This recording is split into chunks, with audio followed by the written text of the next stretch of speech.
Well, look, whether you're heading away on holiday for Easter or spending time with your family at home, the pressure is on for parents who may need a little bit of inspiration for how to keep them busy, basically, and quiet. We're joined by the founder of the Unlikely Dads Club, the rapper Professor Green, who thinks he can help. Let's find out. Morning, Stephen. It's good to see you this morning. Look, do you count yourself then as an unlikely dad? I think we all feel a bit unlikely. I think fatherhood has really progressed for a lot of us. I think we're perhaps the first generation that speak as openly as we do about things and share things that men didn't perhaps talk about that often before. And we're a bit more hands-on, I feel. At least more open about being more hands-on. And with being more hands-on means we're more likely to, as we're finding our way through things and learning how to do things, make some more mistakes, which does make us a bit unlikely or feel a bit unlikely at times. How long have you been an unlikely dad? In other words, how old is your little boy now? My little boy is a year and almost a year and a month. Yeah, and he's progressing rapidly. He's now climbing over everything. He's without going into too much detail, he's just getting bigger in every way, and everything is bigger, which puts you at risk of bigger messes. And the phrase that's been coined, what are you talking about?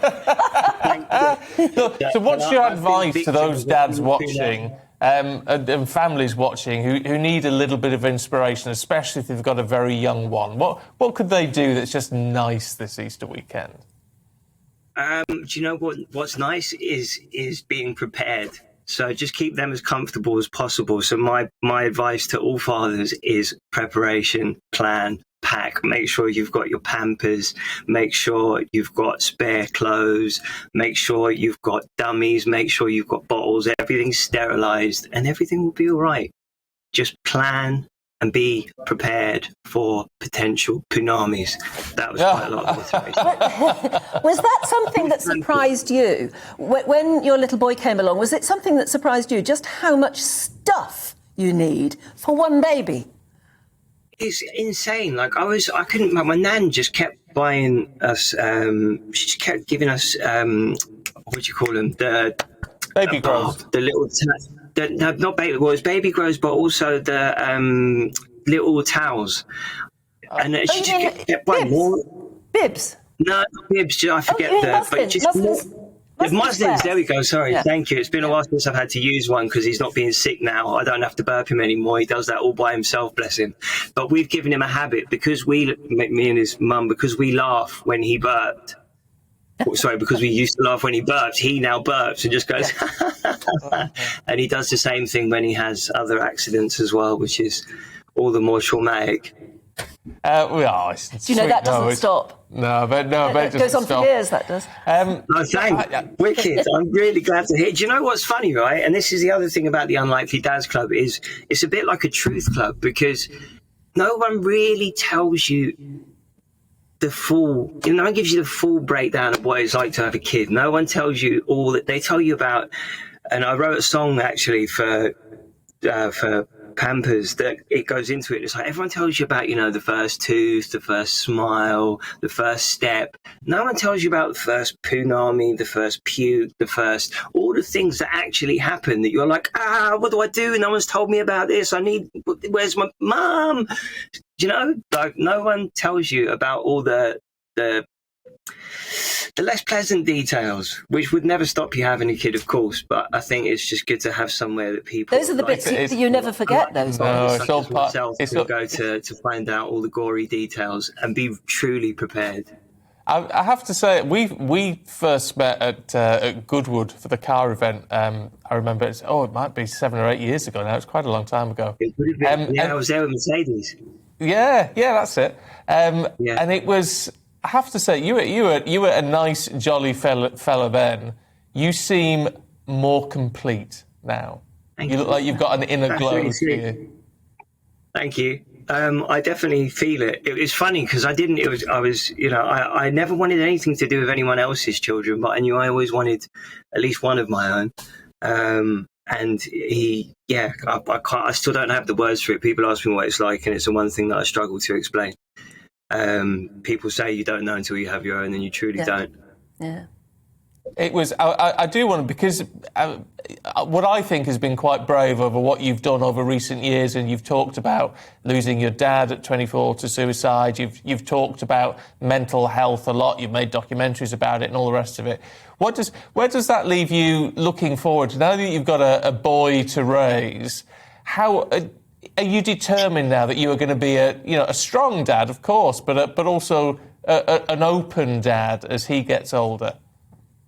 Yeah, definitely. And it threw up challenges for me. I'll be honest about that. Something that I thought I'd completely processed and dealt with was brought back up to the surface and challenged me again, Wow, Slemaine does actually look a bit like me as a baby. Yeah. I haven't seen that photograph in ages.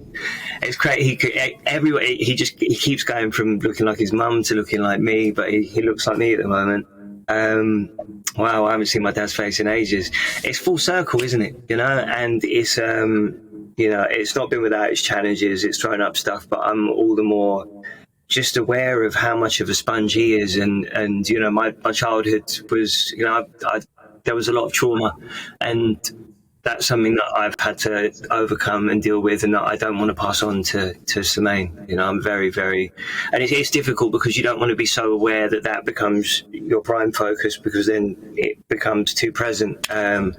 So it's a fine line, and it's a hard balance, but, with the support that I have from Karima, his mum, I think we'll be all right.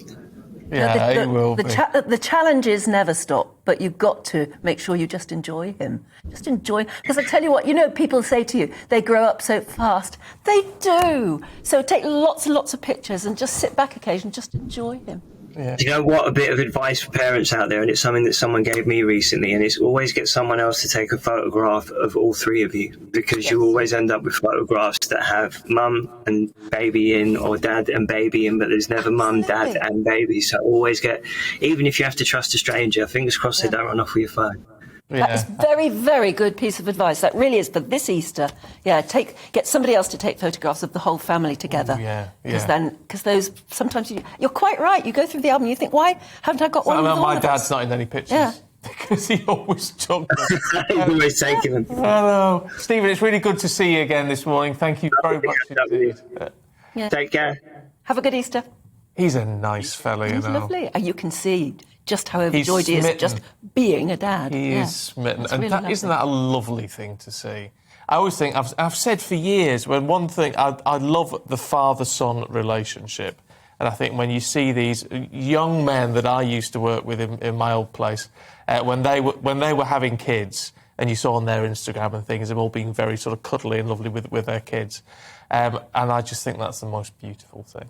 I do. Yes, I love it. It's terribly, terribly important. I don't know. In a way, you should be giving me advice. You've had 5 children. Yes. So you're the mother of advice. No. Yeah, but you start to realise after a while that advice is. People bring children up so differently in such different ways. But I think the best advice is just to make sure you enjoy them when they're little, because they grow up ever so fast.